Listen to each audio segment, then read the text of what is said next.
Hey guys, welcome to my stream or video. I'm sorry because the audio is only going to be there in the left because of some reason, technical stuff. I'm not sure. um, Still figuring out how to fix this. But yeah, here we are. Cool. So today's video, I'm going to talk about how I set up my drums and how I make my loops a little intricate, and how I add like a sense of maximalism and the kind of music that I make. Um, yeah, so let's get into it. This is going to be a follow up video. Uh, by that I mean you guys are going to follow what I'm doing, and I'm also going to talk about it in between. But if I don't, so just kind of you can feel free to ask questions in the comment section or whatever feels good to you. Cool. So I don't really go for a particular BPM. I sometimes just kind of write whatever I wish. Like, for example, let's just go with a 148 today. Let's see what we can do with this. I'm just going to loop a bar here to just understand how everything's sounding in a bar, and then we can proceed. Right.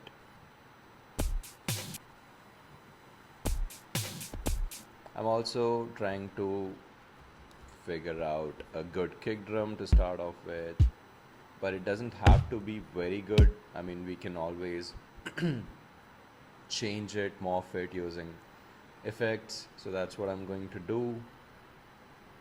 So if you've played around with Ableton 12, you might have noticed already that there's this new device called Roar, uh, which is a saturation slash distortion unit, and it is brilliant. It can work in parallel, series, multi-band, mid-side, feedback even, and it has so many algorithms to choose from, how you want to crush or color your sound. So let's see how our kick's sounding right now. It's very thin because we have put it up on C4. Right. Let's start going for multi-band, and I'm just going to go like, I'm going to go ham on it. Not even going to listen to it first. Just going to add some random settings so that I can get a little surprised by the result, and then we can take it from there. Let's see how this sounds, and just going to take down the output a little bit, maybe because we have already put up a decent amount of distortion. I'm also going to add a limiter just in case.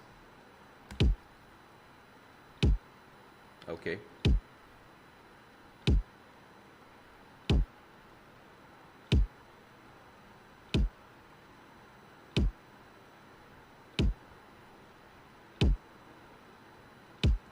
Right. I also like to use a drum bus right before my roar sometimes, so that I can, if in case I want to lengthen this kick, I can always add a little bit of boom to it, and then that length of the kick kind of gets into roar, which distorts the kick again. So you can hear it now that we have like a much longer kick drum. Right.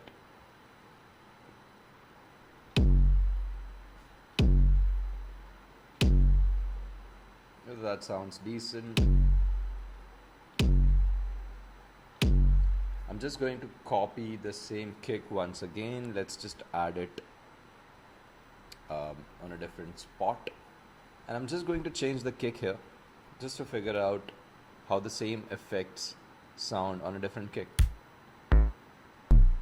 Let's try this one. Right, that sounds cool. Very much in the electro space, somewhat.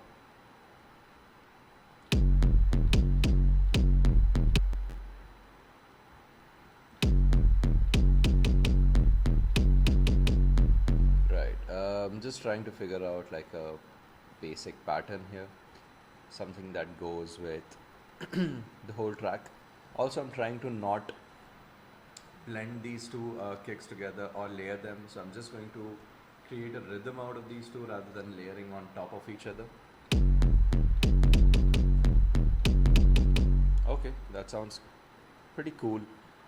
We can also get a hybrid reverb here, and let's see what it can do.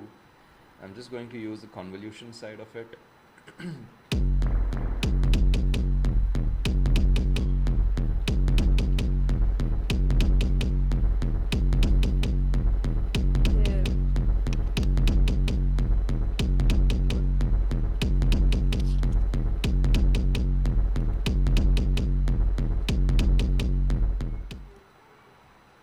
Right.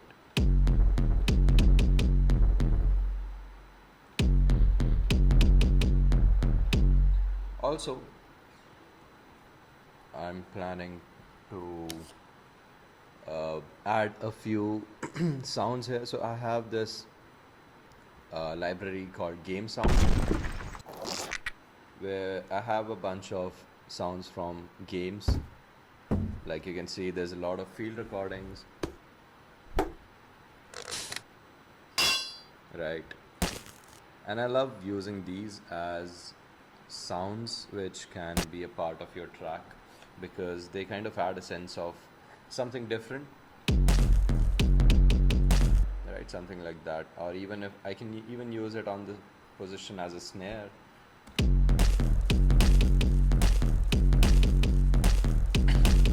Right? Let's try going half time on this.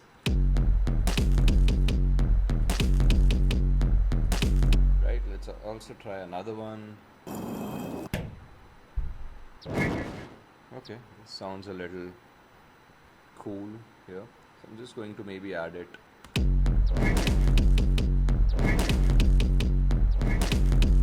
Right, let's try reversing it as well. Okay, I can layer that with a different sound here.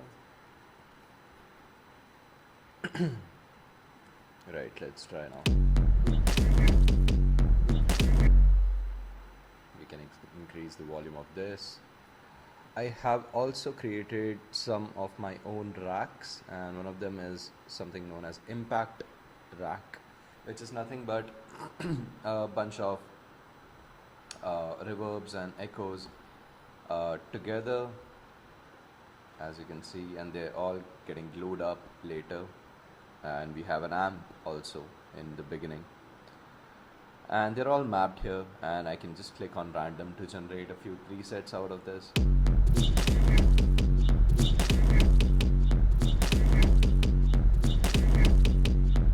Right, so that's that. Let's just increase the loop length. Now also like to resample things, so I'm just going to freeze and flatten my first kick drum, which was this one.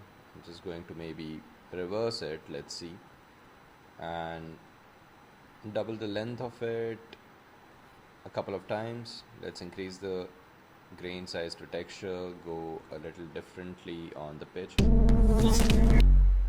Right, and I'm just going to make these sweeps.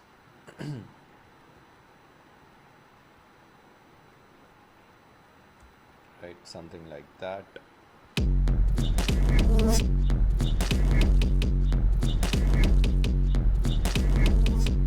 Right, that sounds pretty cool. I'm just going to add the same effect rack here. Let's try to randomize the setting.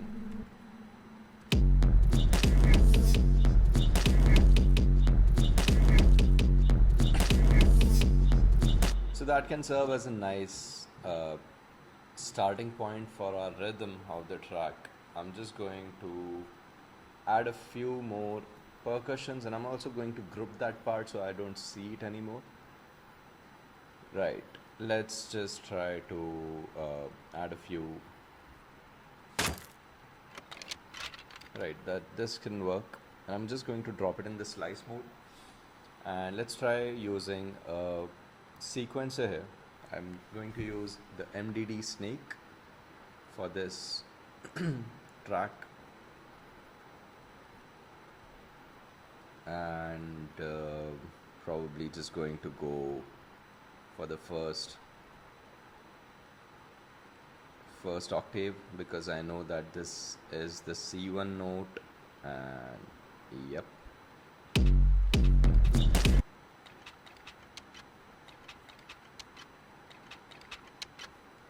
Okay, that's pretty cool. Let's try to saturate it a bit so we can get the best out of it. I'm also going to use the wave shaper here so I can shape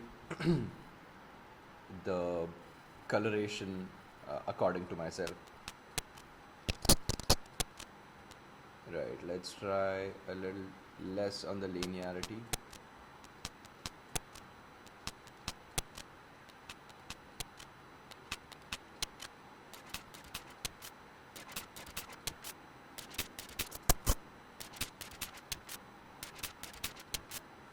Okay, not the best, but let's try to transpose it down so we can get some more harmonics coming out.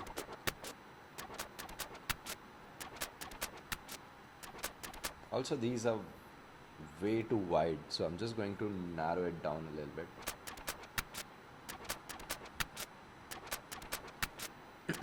Okay, what else can we add? Let's add a delay to this.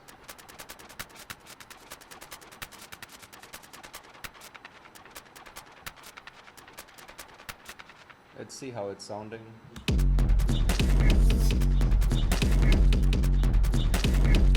Interesting. Let's duplicate this guy and add a different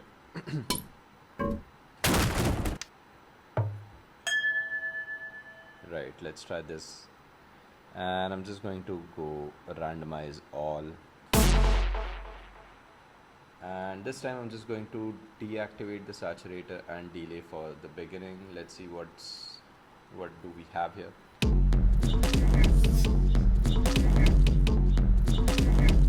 Okay.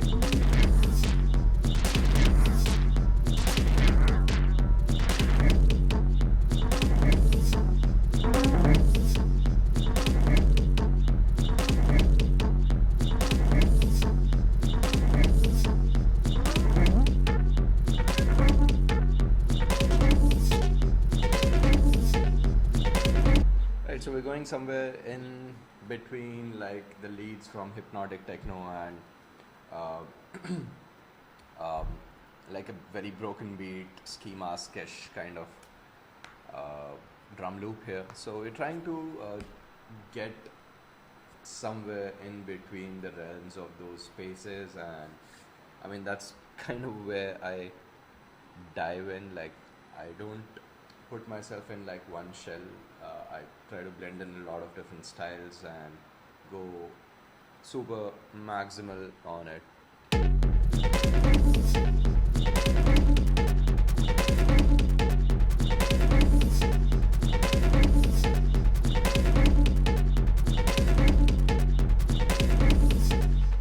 Let's also get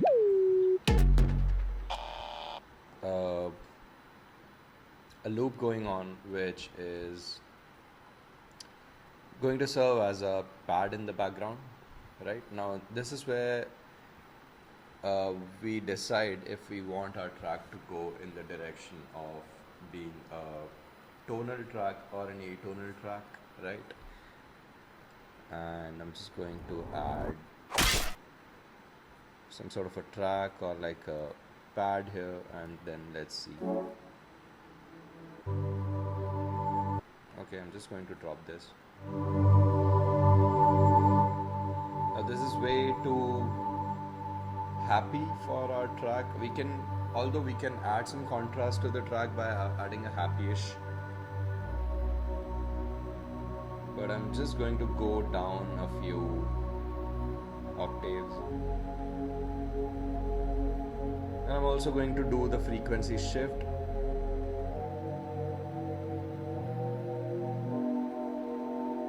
To go atonal here,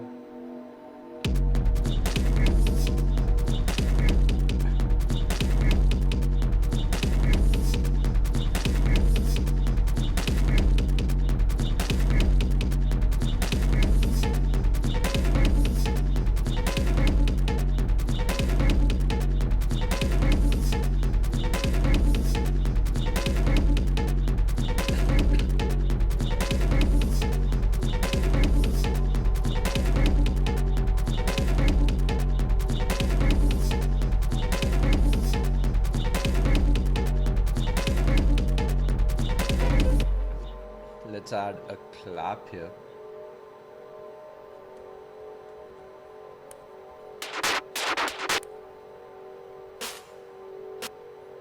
Right, I'm just going to use just one note, which is going to be my third octave, because that's where the default pitch of the clap resides. And probably not going to use the wave shaper on this, just like a simple soft sine.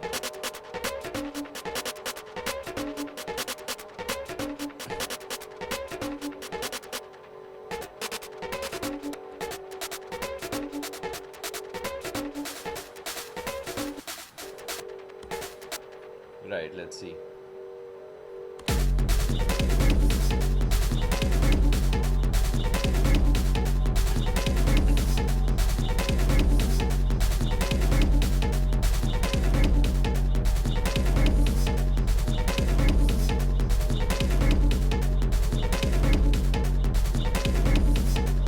If we wanted this track to go in a more emotional tonal space, we can always come back and deactivate our atonal sounds and just drop down the frequency shift to 0, and let's say just shift it by a -5.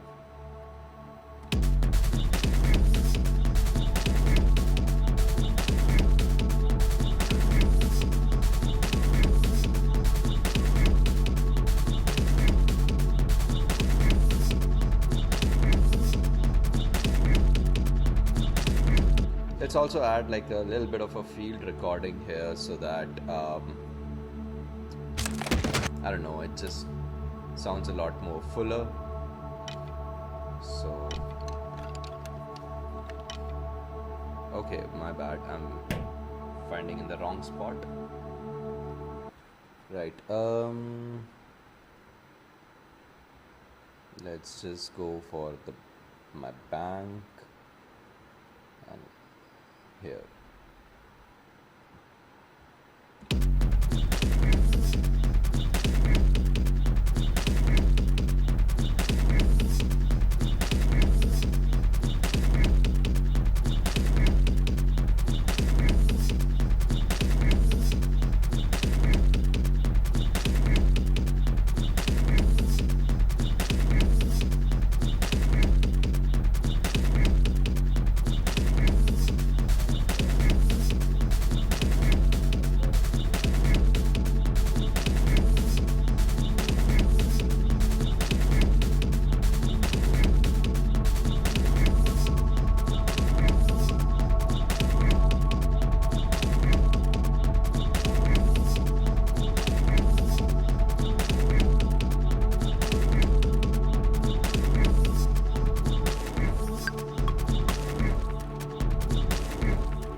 We can wrap it up here. I don't know why I was speed running this, but yeah, that's kind of how I start off my tracks sometimes.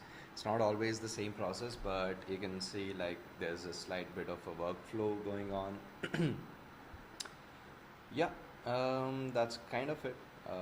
If you have any particular questions and suggestions or feedback or whatever inquiries, feel free to drop it in the comments. I also run a studio for music production and pottery. So if you want to learn more about music production or how I produce music or just music production in general or certain parts of production, you can feel free to drop a text, contact me via this or on my email, and I'll be happy to help you. See you in the next time.